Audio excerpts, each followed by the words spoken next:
This is Logan Sekulow. A viral video exposes Joe Biden's threat to Israel. Keeping you informed and engaged, now more than ever. This is Sekulow. We want to hear from you. Share and post your comments or call 1-800-684-3110. And now your host, Jordan Sekulow. Hey, welcome to Sekulow. We are taking your calls at 1-800-684-3110. That's 1-800-684-3110. I'm here in Washington, D.C. We've got some meetings with U.S. senators, actually, over the next couple days. We can share more about that after those meetings. I don't want to give too much away before, especially with the liberal media and TikTok stars all over the place, Logan, with influencers getting in the president's face, as he did one of those Democrat, very popular right now, to do these influencer parties. But when you bring in those social media influencers, they're always trying to make, get more views, do something that gets more people clicking on them. And that's exactly what happened let's play the video for everybody so they can see what happened with the TikTok star. And I know you're a typical press guy. You're grabbing me in front of all this. And I trust you as far as I throw your phone. I have a good arm, man. I'm sure you can. I can throw it a long way. But my point is this. Yes. I have made very clear to the Israelis what they have to do in the near term. If they don't, what's going to happen? What's going to happen? Is the U.S. going to cut off funding? I came because usually you tell me I have a nice suit and you didn't comment on my suit today, so I'm going to feel a little offended. No. Thank you. Please sit back in, sir, please. Thank you. Okay, we can cut off from there, I think. That was, again, from Jonathan M. Katz. Someone else tries to get the president's attention, and his staff quickly moves him along after he threatened to take a journalist. Again, like you said, a TikTok influencer kind of guy, but also just a guy who's been a known journalist for a number of years now.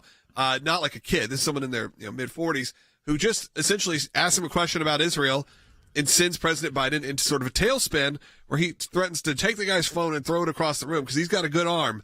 And then says, well, are you saying Israel's essentially going to have consequences about this? What's the actual quote? I won't get the exact quote. He goes, at this point, this is from President Biden, I have made it very clear to the Israelis what they have to do in the near term. If they don't, what's going to happen? And the reporter, Jonathan M. Katz, said, well, what's going to happen? And he said, a lot. And then he says the U.S. Going to cut off funding, and then he gets kind of moved along very quickly. But he already says a lot in a very threatening way. Again, this is right after he threatens to take the guy's phone and throw it across the room because of his amazing arm. Well, Logan, I think it's this. He doesn't want to have to talk about this answer because it divides his party. It also divides the country, but mostly it divides his party. So he's got the extreme left of his party, which has become more and more mainstream inside that party, who supports like defunding Israel, the BDS movement. They support the Palestinian cause. Even after October 7th, they want, as you said, they want arms funding cut off to Israel, no support to Israel. So he says things like a lot to try and satisfy that crowd while not being specific enough to actually, maybe upset the more pro-Israel base, old school base of the Democrat Party, which is a lot of voters. I mean, this used to never be really it was a bipartisan issue. I think Republicans have been getting better on it. Democrats have been getting worse on it, but not Democrats like Joe Biden, not guys who have been around that long. But yet now he even understands, and his team definitely understands, that they can no longer be seen as pro-Israel. So they at least have to throw something out there like, if the Israelis don't do exactly what I want, a lot's going to happen to them. Yep, and we are going to be taking your phone calls at 1-800-684-3110. 1-800-684-3110. Again, this is after President Biden threatens this journalist, who, by the way, is no friend to conservatives as far as I know. This is someone who would be considered pretty liberal. I'll have to look at his background, but I know I knew that name somewhere. Give us a call if we want to hear from you, your thoughts, 1-800-684-3110. But as President Biden has continued to betray Israel, even as we've seen the Hezbollah ramp up attacks, we actually are on the ground in Israel. We're going to talk with Jeff Balaban coming up in just a few minutes, but you can be a part of that too. Help us right now. We need to take urgent action to defend Israel in its greatest time of need. We need your tax-deductible support. So go to aclj.org and donate today. Again, that's at aclj.org. Without you, these fights aren't possible. Be right back. Israeli leaders are running out of patience with the Iranian-backed terror group in Lebanon. The IDF warns Hezbollah is bringing Israel to the brink of escalation. It says it is on the brink of escalation with Hezbollah in Lebanon. For months, the two have been launching strikes on one another, but Hezbollah has increased its rocket launches into Israel after several of its high-profile leaders were killed. Hezbollah is jeopardizing the future of Lebanon so that it can be a shield for Hamas, the one that murdered the elderly, raped women, burned children, and kidnapped Jews, Muslims, and Christians. Every day the message goes out from South Lebanon in slick propaganda videos accompanied by a stirring soundtrack.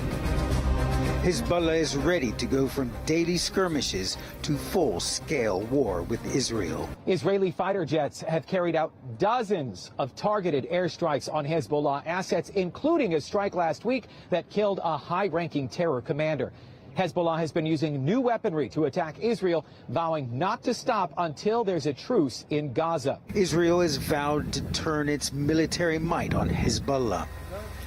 Earlier this month, Israeli Prime Minister Benjamin Netanyahu visited the border, saying, "We are prepared for very strong action in the north."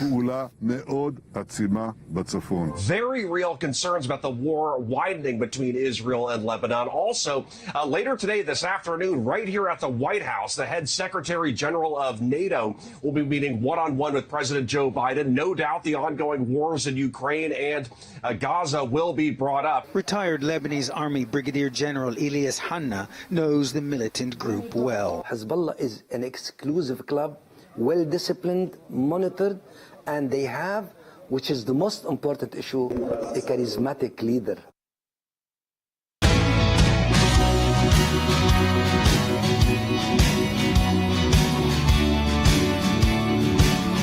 All right, welcome back to Secular. We are taking your calls, 1-800-684-3110. I'm in Washington, D.C. We've got Logan and Will in our studios as well, our production studios. And I did want to go back to this for a moment, Logan, because as I was thinking about it with Jonathan Katz, so you've got these traditional liberal journalists who were kind of on the periphery of this influencers event. And they go right up to President Biden while he's making the moves. They've all got their camera phones out. And they ask about, defunding Israel. And this is now what leftist journalists want to know. I mean, I think, again, that shows a change even in the United States. Not that they always loved Benjamin Netanyahu, not that they would always be the strongest supporters of Israel, but they weren't in support of what Hamas did.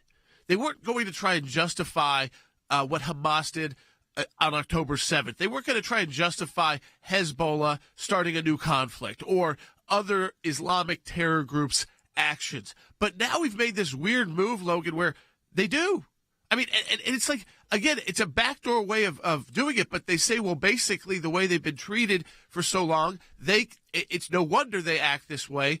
And so that's what President Biden is now having to deal with inside his own party. Right. You have an extreme left and maybe a right wing that would be pro-Israel, and extreme left that now is against Israel, including Jonathan M. Katz. So I said, this person who went up to him, Biden threatens to take his phone and throw it away for asking him, or throw it across the room for asking him a question about Israel. Again, this is not someone who is a conservative or probably friendly to most of our causes. He's the one who went after Katie Britt after her response to the State of the Union. This is a guy who's very well known, and he was asking about what are you going to do to stop genocide. This was, again, not necessarily on the side of pro-Israel at that point. But what happens is, as it does seem to happen with President Biden, and then we saw it again in that speech. I know we're going to play a clip from that as well. Things seem to backfire, even when put under a situation where you think, okay, this is going to be a bunch of friendly people. They're going to come up to us. It's going to be fine. No, someone comes up, an established journalist with his phone ready to go, recording. That happens. And then, of course, you have this now infamous moment at the Jimmy Kimmel, Joe Biden, Barack Obama fundraiser that happened over the last couple of days with what they've said, as President Biden essentially stalled out on stage and had to be walked off the stage by President Obama. Again, President Obama, he's obviously not, he was one of our younger presidents, so he's not an old man now at this point either, but he's certainly not a young guy either, and he has to keep an eye out. He's in his 60s, keep his eye out and move, as you see on the screen right now if you're watching, pretty much grab President Biden by the arm and walk him off stage in a very uncomfortable, great grandfatherly kind of way. I mean, again, there is a point where you start feeling bad that they're doing this to him too, because clearly he shouldn't be in this situation. Well, I think what they are doing is setting up a precedent for a change if they have to make one. So even by releasing that video, Logan, remember that was a fundraising event with Jimmy Kimmel, right? I mean, that was, 45-minute discussion. It wasn't like some big, long thing. But the fact that they keep releasing all of these videos, even in settings that aren't as public. Usually we see these at speeches he's given, and the news is all there. Not like it's something they could potentially not have press at. But I feel like it's being done to him on purpose because there's so many liberals who think he is the wrong candidate to go up against Donald Trump or anybody in any race, that he's just too old now, and that he has these moments where maybe he does sound tough, like I'll throw your phone across the floor, but then he has moments where he's looking out at the crowd and he totally kind of seizes up. I mean, he freezes. And as you said, Barack Obama isn't just like patting him on the back, like, hey, you were my old vice president, it's great to see you. I mean, he is holding him up like you would a very elderly family member. And it was in a loving way, yes, in a sense. I mean, you can tell that they were very close, but not in a way that you would hope to have to hold up a guy running for another term, right, as president of the United States. If he was about to finish out his term, we wouldn't be talking about this. Yeah. I wouldn't be making fun of the guy, and I'm not making fun.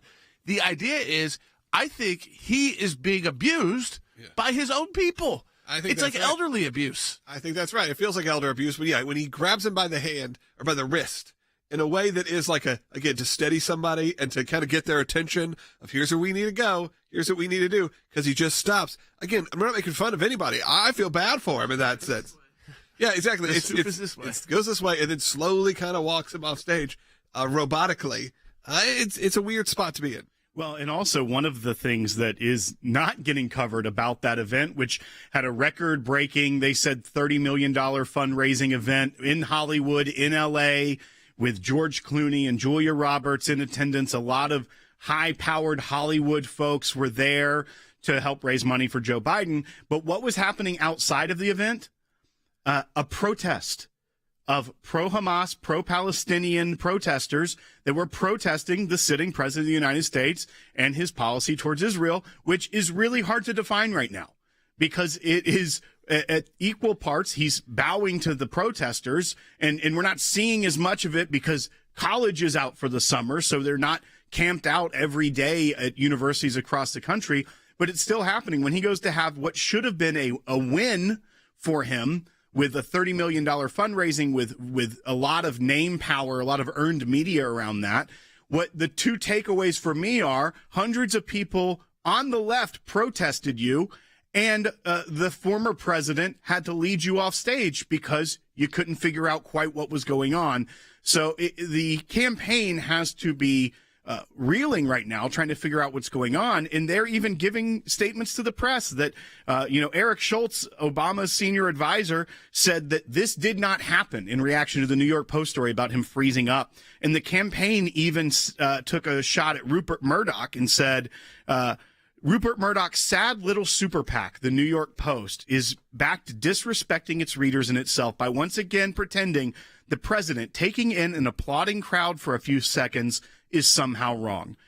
They're gaslighting you. If you watch the video, he's not just taking in the crowd.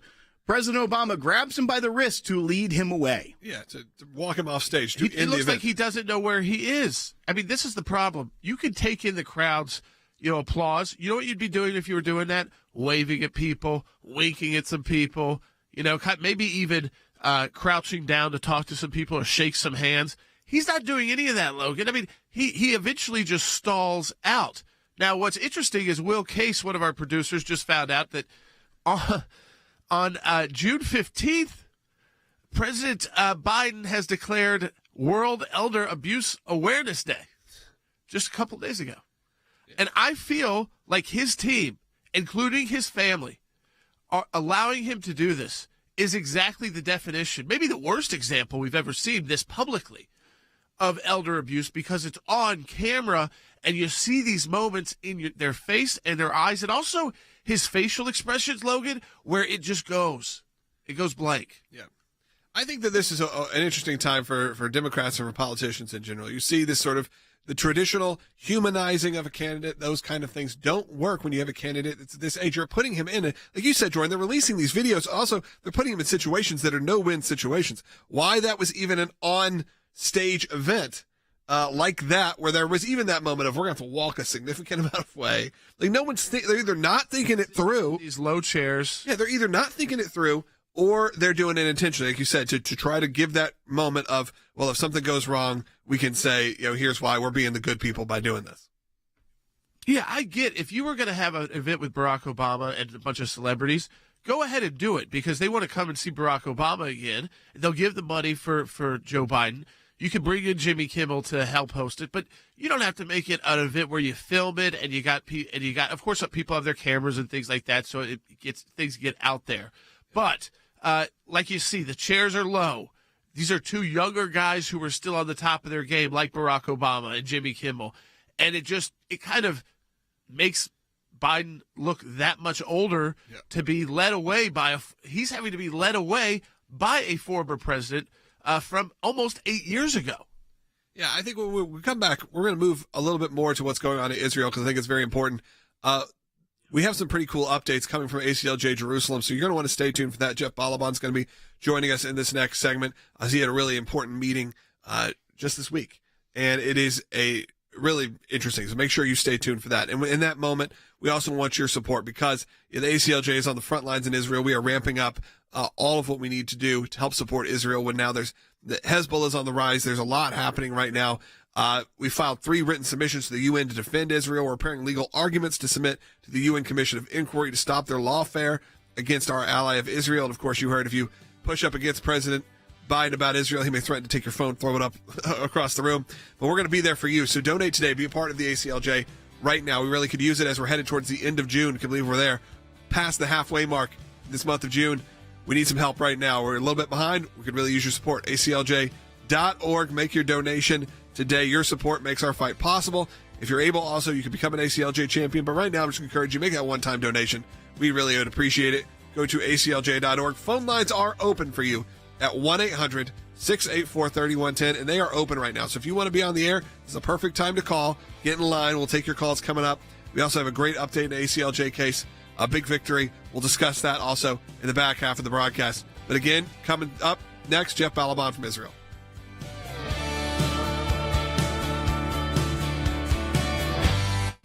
8 suspected terrorists were caught, obviously coming from over the border, but they were already over the border. They'd already made these plans, settled in, like Will said, 3 of our biggest cities to plot an attack. What does that make you feel? Someone I know who's serving our country has been involved in the fight against terror for a long time. I just want to get your thoughts.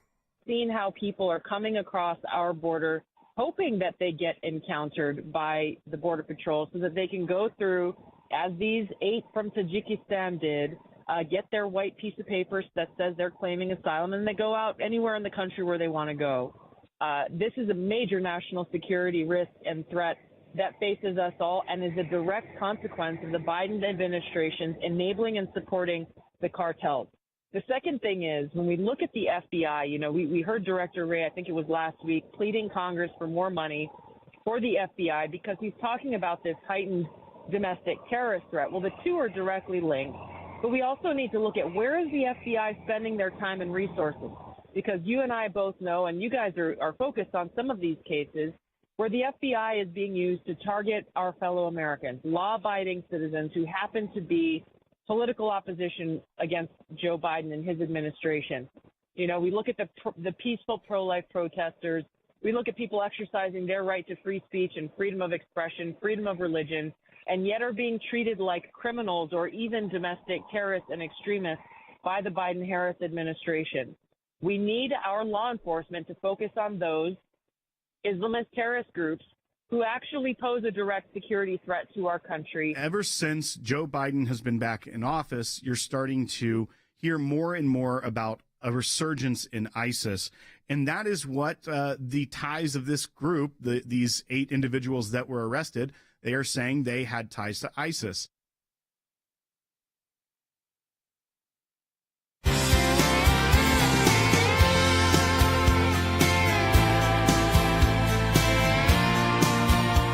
All right, folks, welcome back to Secular. We've got a lot to talk about with Jeff Balaban, who directs our office, ACLJ Jerusalem, about a meeting he had with the president of Israel. But I wanted to go, Jeff, first with a little bit of this breaking news, just to get your thoughts on this out of Israel. We're now getting the report that Prime Minister Netanyahu has dismissed officially the war cabinet in Israel.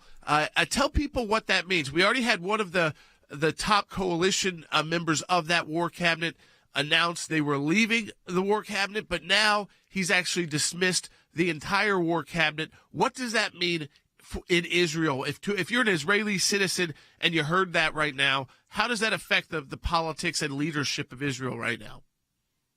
I think broadly speaking, the departure by Benny Gantz from the coalition showed a political break at a time where Israelis, by and large, don't want to hear about politics. They want to pursue this war to its just conclusion. They want to make sure things are peaceful again, safe again, and they want to get their hostages back almost more than anything.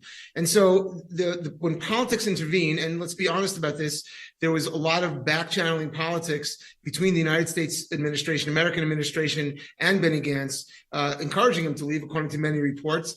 I think that this is more of coalescing power and saying, we have a mandate. Our mandate is to go pursue this war to its just conclusion. And frankly, the outside interference is unwelcome, and no one in Israel, well, no one, but the vast majority of Israel is not welcoming it. So I think this is a way to try, and we'll see if it's successful, it may not be, to set aside some of the politicking and keep on pursuing the war, because here in Israel, the sense is very, very clear. The vast majority of the people need this war to continue until the power of Hamas and the other terrorist organizations to wreak havoc is diminished to the point of almost non-existent, and of course to get those hostages home.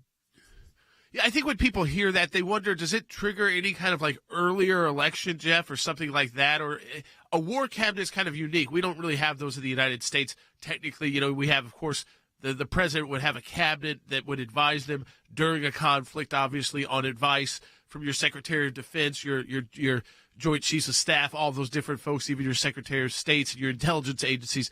But this was unique to try and keep the politics in Israel united. Does it trigger anything officially for Prime Minister Netanyahu or for the people of Israel? Or is this just, again, like you said, something that it wasn't really working? It looked like kind of that Gantz was not playing fair with the commentary. He was almost like reading out the talking points of the left in the Biden administration for future elections.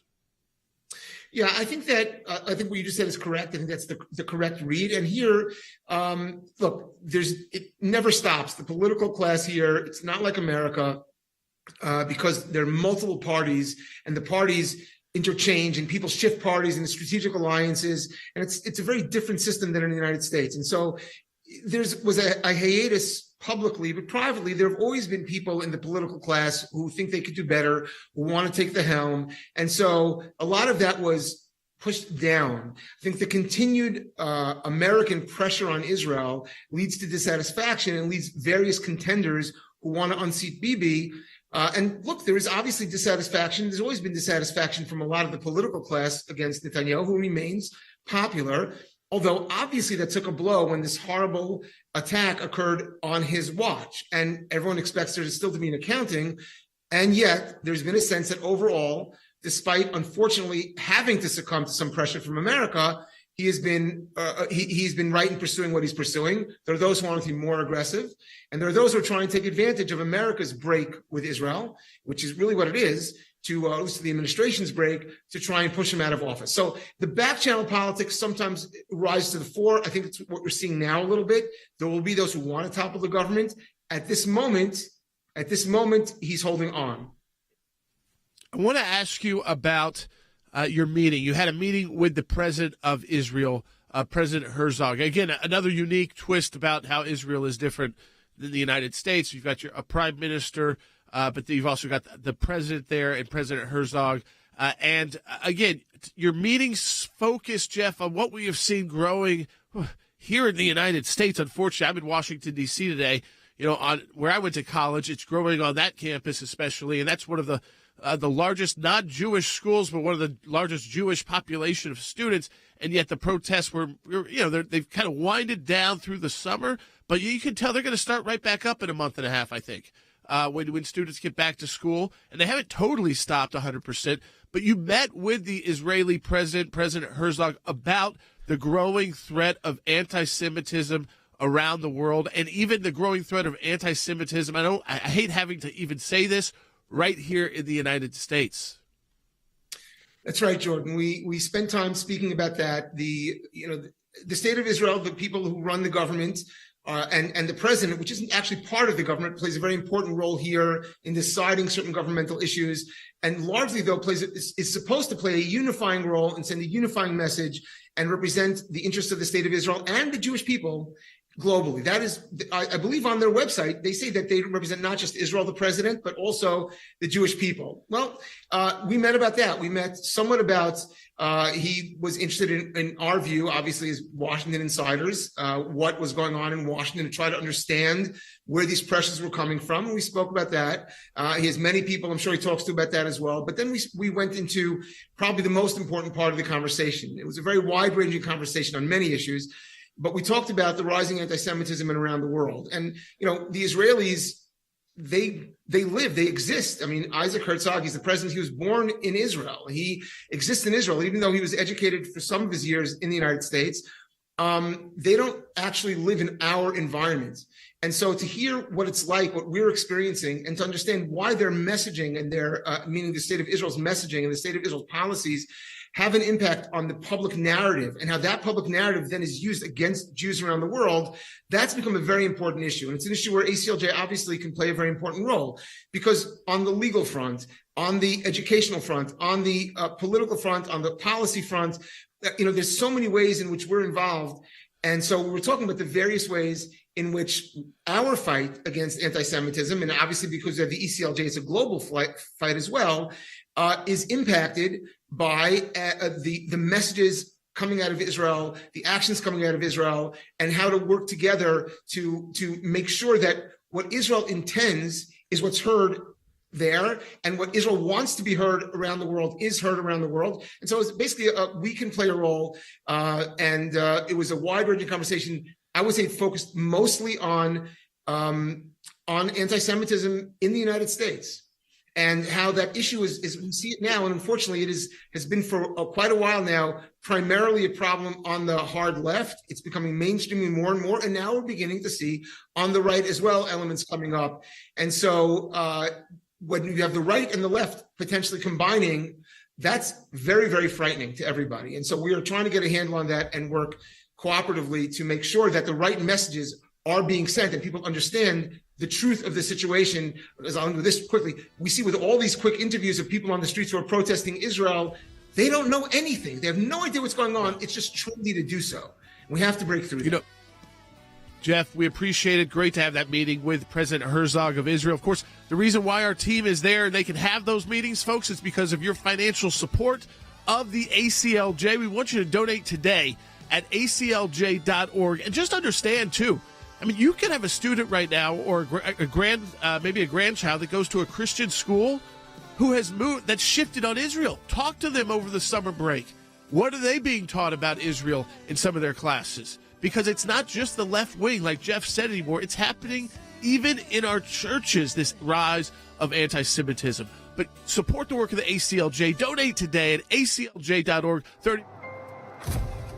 Some people think champions are born, that it's a title that requires something only a handful can ever possess.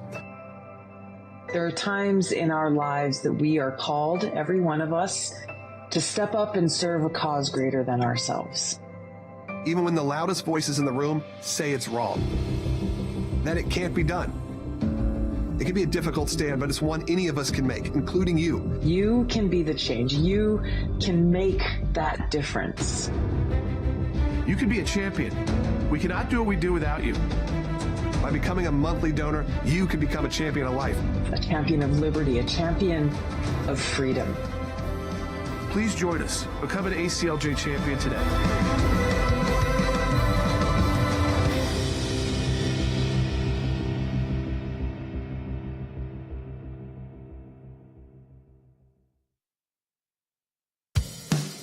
keeping you informed and engaged. Now more than ever.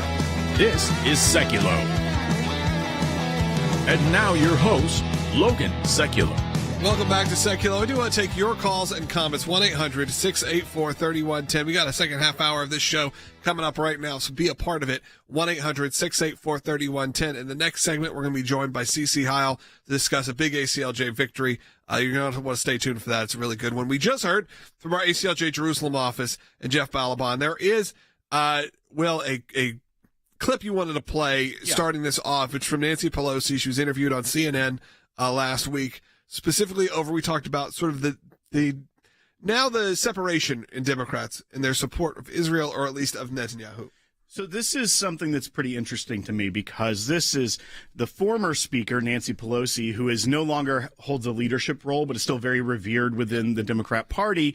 She's emeritus. The current minority leader, Hakeem Jeffries, he had endorsed, along with other senior Democrat leadership in both houses, the Mike Johnson's plan to invite Netanyahu to speak to Congress. So the Democratic leadership was in lockstep with the Republican leadership on this, saying we're going to invite him to address Congress. This is something that happened during the Obama years as well. But Nancy Pelosi decided to go on CNN and kind of air her grievances about what she sees as a mistake by the current leader of the Democrat Party in the House. Let's go ahead and play this bite 4. If you were still Speaker, would you have invited him? No, absolutely not. Absolutely not. I think that I think this is wrong. Frankly, I didn't approve of his being invited the last time, but the Speaker just on his own invited him without consulting with the rest of the leadership. And he came and he criticized President Obama for the masterful work that he had done with the nuclear agreement regarding Iran to stop them from developing a nuclear weapon. And I thought it was completely inappropriate. I feel it's very sad that he has been invited. Very sad that he's been invited. Of course, we all remember that masterful work that was done in the Obama administration. Really great. Really great. Obviously, that's paid off. Stopped them from getting a bomb. And it stopped, any sort of attacks from Iran later on. That everything's glowing great there. All right. We're going to take your calls at 1-800-684-3110. Again, we're going to talk to you about some of the amazing work of the ACLJ. I'm going to take the next couple minutes here to really encourage you to support the work that we're doing here. We're so much beyond this broadcast. If you're brand new, if you're watching on YouTube, we know about every day, which is wild to think about. Every day, about 50% of the people watching on YouTube are brand new. Have either never been or are not subscribed, never been to our channel, never seen a video, or not subscribed at least. So I encourage you, if you're brand new, hit that subscribe button. But if you've been here a while, I know a lot of you have, you like this show, we do this show for absolutely free, for no cost. We do our legal work, absolutely no cost. Also, we do legal work for you at no cost. So if you ever need help, and it's within our scope of the work here at the ACLJ, we want to be ready and armed with the greatest of the great, the best of the best when it comes to our legal team and our media team. But we can't do that without ongoing financial support. So I'm going to encourage you, as we're halfway through the month, I check the reports, I get to see how we're doing here. We really could use your support right now. Today, go to aclj.org. Make your donation, make your one-time donation. If you can become an ACLJ champion, a monthly recurring member, that's great. But I'm going to encourage you right now to just make even a one-time donation if you never have or if you need to. These are trying times, whether that is for Christians in America. You heard about what we're doing in Pakistan. You've heard about what we're doing in Europe.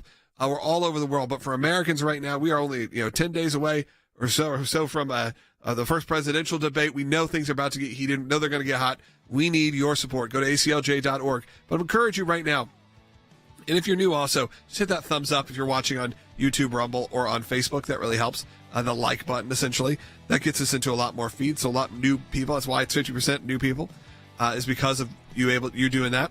But phone lines are open right now at 1-800-684-3110. I'll be honest with you right now, very few calls. So what do you think about President Biden's support or lack thereof of Israel? Where are you currently standing on Israel? I'd love to hear that too. Maybe you're on a different side of us, but maybe you're more conservative or a Christian, but you don't feel like we should be supporting Israel the way that we're supporting them. I'd like to hear from you even. 1-800-684-3110. Give us a call right now. I want to hear from you. 1-800-684-3110. Support the work of the ACLJ by going to aclj.org right now. Again, aclj.org. Coming up next with CC Heil. Israeli leaders are running out of patience with the Iranian-backed terror group in Lebanon. The IDF warns Hezbollah is bringing Israel to the brink of escalation. It says it is on the brink of escalation with Hezbollah in Lebanon. For months, the two have been launching strikes on one another, but Hezbollah has increased its rocket launches into Israel after several of its high-profile leaders were killed. Hezbollah is jeopardizing the future of Lebanon so that it can be a shield for Hamas, the one that murdered the elderly, raped women, burned children, and kidnapped Jews, Muslims, and Christians. Every day the message goes out from South Lebanon in slick propaganda videos accompanied by a stirring soundtrack. Hezbollah is ready to go from daily skirmishes to full-scale war with Israel. Israeli fighter jets have carried out dozens of targeted airstrikes on Hezbollah assets, including a strike last week that killed a high-ranking terror commander.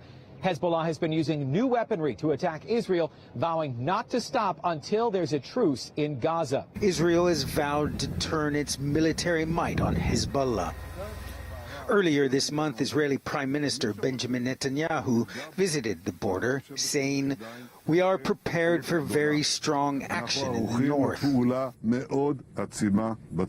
Very real concerns about the war widening between Israel and Lebanon. Also, later today, this afternoon, right here at the White House, the head Secretary General of NATO will be meeting one-on-one with President Joe Biden. No doubt the ongoing wars in Ukraine and Gaza will be brought up. Retired Lebanese Army Brigadier General Elias Hanna knows the militant group well. Hezbollah is an exclusive club, well-disciplined, monitored, and they have, which is the most important issue, a charismatic leader.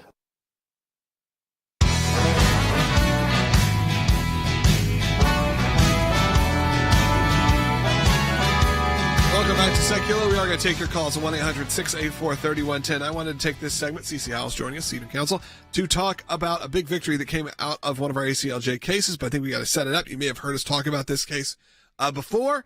It's continued to develop. More things happen. You know, with a lot of these cases, it's not just one issue gets resolved and it's over. Sometimes it gets even crazier and crazier as time goes on because people don't like to lose.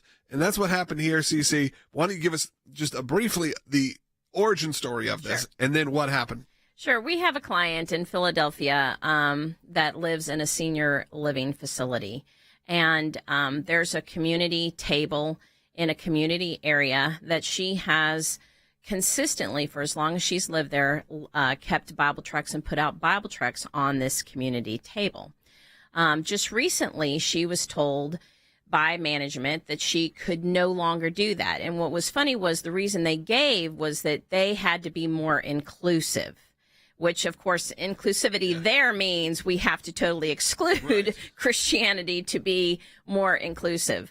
You know, there was points where she was even told the tracts were garbage. So it wasn't that this was just kind of a misunderstanding. I mean, literally there was an animus against her Christian tracts. And so we get involved immediately. Again, she went to aclj.org/help, filled out the form. We get attorneys immediately on it. We send a demand letter to the senior living facility. It looks like we're going to actually, you know, have a win here, which we typically do, and a good result. And the beginning of June, we get a call from the senior facility, their attorneys saying, hey, this is not right. She can put those tracts out. Of course she can. This, you know, Supreme Court and the First Amendment protects this right, so she can do that. But lo and behold, literally the day after we get that call. Yeah, so ACLJ celebrates a win. It's great. And by the way, this woman, medical disability, needs a lot of help. This is not someone who is just happens to be older at this point, someone who's receiving treatments continually in a mobility scooter, a lot of things happening. That's right. Absolutely. Legally blind. She is, you know, a disabled senior citizen living in this senior facility. So we think there's a win. And then the very next day, she gets an eviction notice, lo and behold, that she is being evicted. But what's interesting to know is she actually has her payments set up as automatic payments. So you know something's going on. Right. And not only does the First Amendment protect her rights, but also the Fair Housing Act. And so you can't discriminate under the Fair Housing Act, but you also can't retaliate under the Fair Housing Act. It feels like you're being retaliated against for complaining, essentially. That's exactly right. And even one of the elements to see if it's retaliation is really how quickly the retaliation, what happens. Well, a day after is a little bit, and it's for a fee. It was like a fee because we're like, okay, hey, she's been paying this automatically. So how has she been behind? Well, it was some fee over a year ago that they're kind of trumping up, some late fee or whatever that has now been incurring, interest. And they didn't seem to mind until the day after the attorneys said, oh, she is allowed to go ahead and place her tracks here because of the First Amendment and equal protection under the law. Right. And yet the next day, then the management decides, okay, we got to do something here. That's right. So we're going to get rid of her. And so, again, we jump in because we get justice for our clients, and we jump in and say, look, this is not right. And under the Fair Housing Act, you can't retaliate. And once again, send, the attorneys a letter explaining that, saying we're ready to go to court, which we always are. If we cannot resolve this amicably, we will take these cases to court. And we did get a response back that, yes, once again, you are correct. They are not going to evict her. They totally, pulled that off the table. They're not going to evict her. They're going to once again explicitly say, yes, she has the right to put these tracks out.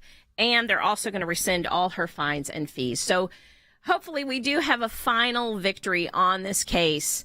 Stay vigilant. You have to continue. That's why it's important. You can never let your guard down. That even when it's over, sometimes it's not. When there are situations like this where all of a sudden you think you have a win, but then the next day or maybe the next week or next month, maybe a year from now, they decided they're going to retaliate against you because you are the one who caused them some problems early on. The ACLJ is there. We're going to be there for you because if this had happened, major lawsuit. This would have been, if they had not backed down immediately, this would have been bad for them, and I think they knew that. Absolutely. And two, when this happened, a lot of these things we do over the phone or, via email and communications that way. We sent an attorney out there to Philadelphia that day because we're like, no, you're not going to retaliate against our client who needs help and services. And so we sent an attorney out there to meet with her face to face, to take, to find out all the evidence and get to the bottom of it. And we did. And we were ready to go to court, but we didn't have to. We do have a win in this case where she's able to. You never know. That's right. They could change, but we'll keep a good eye on it. But that once again goes to the work of the ACLJ and how hard we will fight for the clients, whether it be the FBI whistleblower that it took. Once we took the case on, still took over a year to get justice from for Marcus Allen, the FBI agent who was a whistleblower and was retaliated against by having his security clearance revoked outside of the legal process and outside of what is allowed. And so we fight there, and we don't stop fighting for justice for our clients. And even here, a lot of times, as we say, we start with these demand letters. We send it a lot of times as soon as the corporate attorneys get involved. They are able to go to the management and say, you're doing this wrong. You're going to cause a lot of problems for us. You need to stop. But sometimes it doesn't always work out that way, where the corporate counsel may say, you're doing it wrong. Stop doing that. But then bad actors continue and find something else they can do to target our clients because they have an animus against her faith. And that's what we saw here. But as soon as we got the win, she can put her Bible tracks there, we didn't stop looking out for this client. And that's what we do for the clients of the ACLJ that come in. They go to aclj.org/help. And sometimes it may seem like a small issue, like a lady in a senior facility just wanting to put out literature on a community table.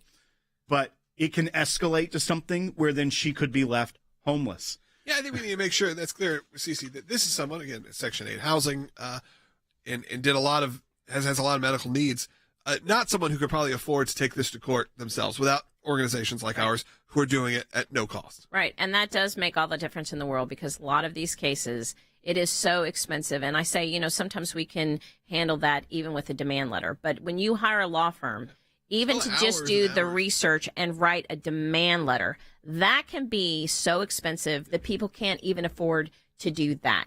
But not only do we do that, because obviously we want to resolve it as quickly and as amicably as we can, we are always ready to go to court, and we will take it all the way up to the Supreme Court, and we never charge a dime for any of our legal work, and that is because of the support of our donors. Right, of course. And again, yes, you may be like, Logan, you've pitched this a bunch of times, but I want you to hear stories like this. This woman would not have, she probably would have been kicked out of her place and would have had nowhere to go, would have been homeless on the street, with a lot of medical needs, and had her religious freedoms trampled upon, without people like you who support this organization. So while we do all this work, foreign, domestic, you hear all this work in Israel that we're doing, meeting with the presidents and getting very deeply involved in a lot of huge government issues all around the planet. But sometimes it is this woman who is in a Philadelphia senior living facility who is being evicted because of her beliefs.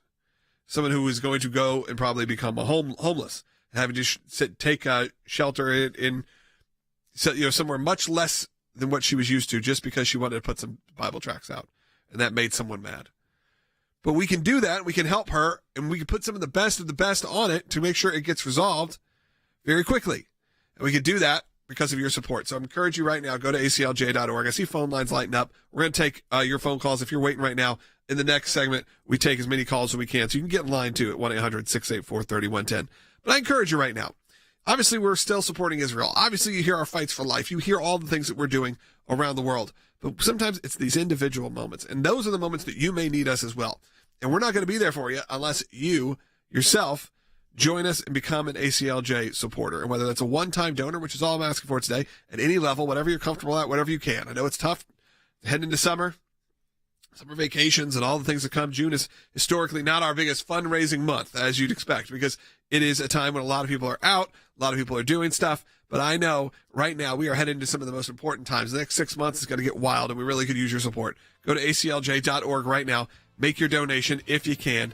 aclj.org. One-time donation's great, or you can become an ACLJ champion, which is a monthly recurring donor, someone who supports us monthly on a automatic recurring basis. You can scan the QR code right now on your screen and do that. Of course, you can cancel at any time, and all donations are tax deductible if that helps you out. Give us a call. 2 lines open, 1-800-684-3110. As we head into your next segment of the broadcast, we're going to take as many calls. I'd like to hear from you, because you've heard from some of the best of the best. You heard from CeCe Howe. You've heard from my brother Jordan. You have heard Jeff Balaban, but now we get to hear from you, and I'm looking at the comments you're putting in. They're going to be very interesting. Also, Will, we can discuss some of the final rules and regulations have been put in place for that big debate between Joe Biden and President Trump coming up in just a few days. So we'll discuss that in the next segment.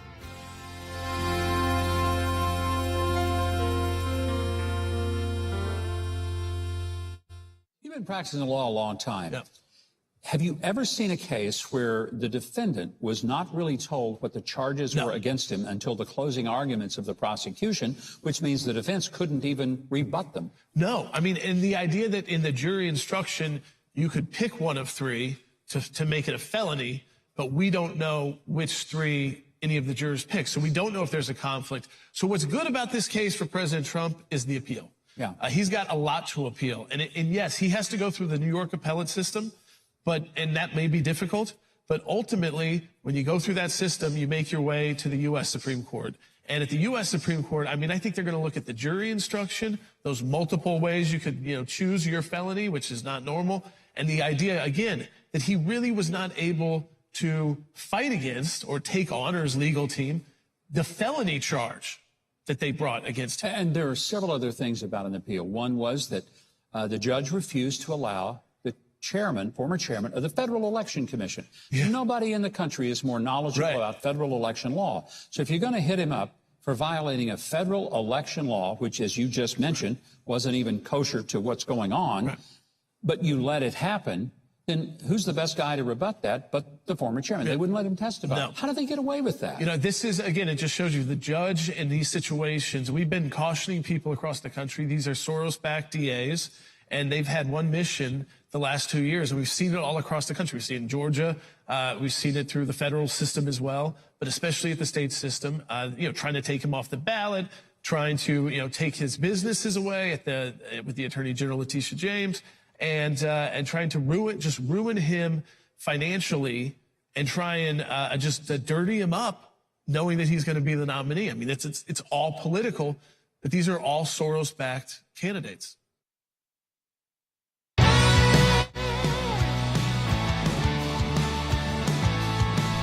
Welcome back to Seculo again. Take your calls at 1-800-684-3110. What'd you say, Will?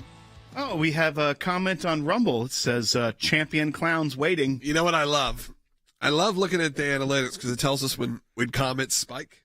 And it always happens. I'm deep in the analytics. I'm always looking at, what people are, when they tune in, when they tune out, do they spike in comments? And of course, when we say send in the clowns, the comments spike like crazy. So you know what? I wasn't going to do it today, but Will brought it up. So you know what? Y'all know what to do. And if you don't know, look at the chat on YouTube and Rumble. You'll know what to do. Send in those clowns. All right. Let's take some phone calls. A lot of calls coming in about Israel. Let's take some of those. Shannon in Texas. You're on the air. Hi there. Thank you for taking my call.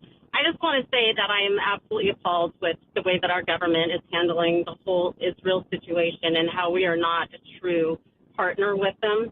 And it's disturbing how you don't hear, like in the media, like the true story of like the Palestinians, how Hamas hides themselves among the Palestinian people. Yeah. And many of the Palestinian people are even for Hamas. Yeah, Shannon, you're right in that sadly, Hamas has a really good PR firm, if you will, a PR department that wins this war. And Israel, as much as you've heard our support for Israel, I can be an honest broker. Historically, they have been bad at this. They have been bad at telling the story correctly, showing who the good and the bad is in this. They lose that PR battle, what feels like continually. And that PR battle, by the way, impacts your life, impacts your schools, impacts everything, because that's who's going to win. Who's going to win is who's going to be able to tell the better story on social media. Who's going to impact what's going on in mainstream press. That's who's going to win. That's right. And an article came out just a week ago that Wall Street Journal had been able to get some of the Hamas military leader in Gaza, Sinwar, some of his communications. And so this is a very good reporting out of the Wall Street Journal. And this is the headline: Gaza chief's brutal calculation, civilian bloodshed will help Hamas. And this is something we've known, that this is how they operate, but they're getting the primary document, so to speak, in journalism. They're getting the communications where he's saying, we have the Israelis right where we want them.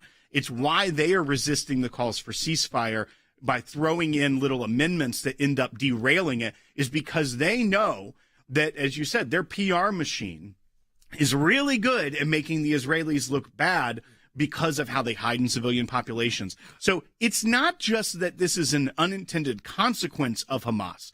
This is the goal of Hamas, to have more brutal bloodshed of their own people so that it makes the Israelis look bad, so they can outlast Israel, so to speak, in the PR world. Yeah, if you have no respect for human life, specifically of women and children, you will use them as human shield's the wrong word. You use them as targets.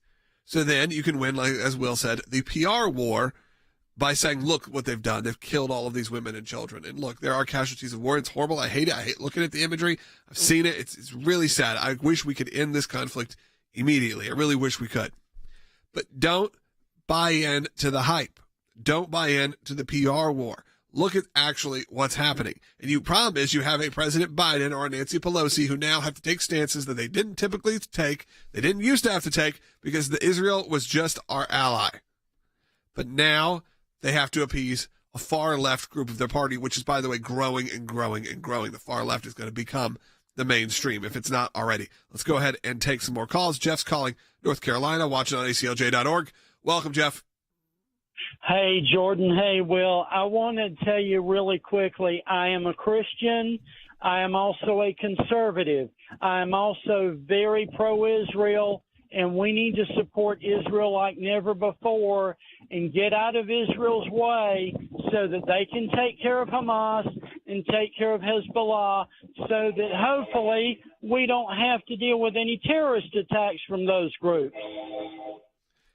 Well, and one of the biggest ironies, I think, of the two wars that are in Joe Biden's legacy now, one, the war in Ukraine and the war in Israel, is that they have been putting so much pressure on the Israelis in trying to get rid of Bibi Netanyahu. They're trying to actually get elections to take place so that Bibi Netanyahu loses his leadership in Israel. But at the same time, you have Zelensky in Ukraine, whose term has expired and is still in power because he's declared martial law because of the war there. But he's the champion of democracy, whereas it's a leader staying in. That's what they're afraid of happening here in America or happening in other places, is that a leader, when their term is up, they will stay in power and outside of their constitutional framework. However, they're still championing the cause in Ukraine, but they're meanwhile trying to undermine other leaders in other parts of the world for a very just retaliatory war from what Hamas did on October 7th. It just shows the doublespeak, the duplicity, and the outright hypocrisy of the left is when they have their darling, they will throw out all the rules and all of their morals when it comes to what that leader will do. But if it's going to cost them votes here in America, you better believe they're going to turn on their friends and allies. All right. Yep, you're right. Let's continue on. Joanne, who's calling in Ohio, listening on the radio. I think she has a very similar point of view. You will. Go ahead, Joanne. Hi, guys. Even the conservative media out there doesn't point this out enough, as far as I'm concerned. When Biden's standing up there saying, our resolve and, our commitment to Israel is ironclad. What nobody says is the rest of that sentence, to defend itself. They don't want Israel on the offensive because it's not good politically. Look at the weapons. They would give them weapons for the Iron Dome and the other defense systems that they have, but they won't give them the offensive weapons. This, people need to point this out. It's a game of politics. I hate to cut you off. We're just running out of time. It is a game of politics, and that's what happens. You got to appease two groups of people, so you're trying your best to do it. And at the end of the day, you're going to have to pick whether you're supporting our allies or you're not. Let's continue on. Quickly take one more call. Let's go to Michelle in California. Michelle, you're on the air. Lisa, stay on hold. We'll try. Michelle, make it just quick. Hi, thank you. So I just want to clarify, I'm an ACLJ champion, fellow clown, and 100% pro-Israel. Awesome. Okay, so I got a comment. I never thought Biden would be the Democratic candidate. They have a definite plan. I don't feel sorry for Biden. It just shows how evil his administration is, including his wife, and he is one evil dude, so he's getting what he deserves. And quick question, how does the process work for them to get a new candidate? Can anyone throw their hat in the ring? Oh, good question. I mean, we only have about a minute, Will, but I know that he'd obviously have to, at this point, step down. Right, correct. So because the delegates are awarded throughout the primary season, they do have super delegates, which can affect things in a different way, but typically they're going to go the way the voters are unless they pull some shenanigans. However, if he were to step down, then it would be kind of open season, and I think they have a first round of voting, and if they don't get to the candidate, then they would have another round where anyone could then not be tethered to who their voters bound them to. It's a contested convention. We haven't seen it in a long time in this country, but it could happen in theory. But I do believe that he would need to remove himself from that process in order for that to happen at this point. I think as long as he's still running, he's still going to be the nominee. And hey, Lisa, I'm sorry we're not going to be able to get to you today. Call in tomorrow and we'll get to you first. So make sure you do that. I like your comment a lot. Support the work of the ACLJ. Go to aclj.org. Become an ACLJ champion. Make a one-time donation, whatever you can. Right now, the time is of the essence. It's pivotal right now as we head in towards the end of the month of June. We really could use your support. Go to aclj.org right now. Become a champion if you can as well. But one-time donation would be fantastic. Talk to you tomorrow.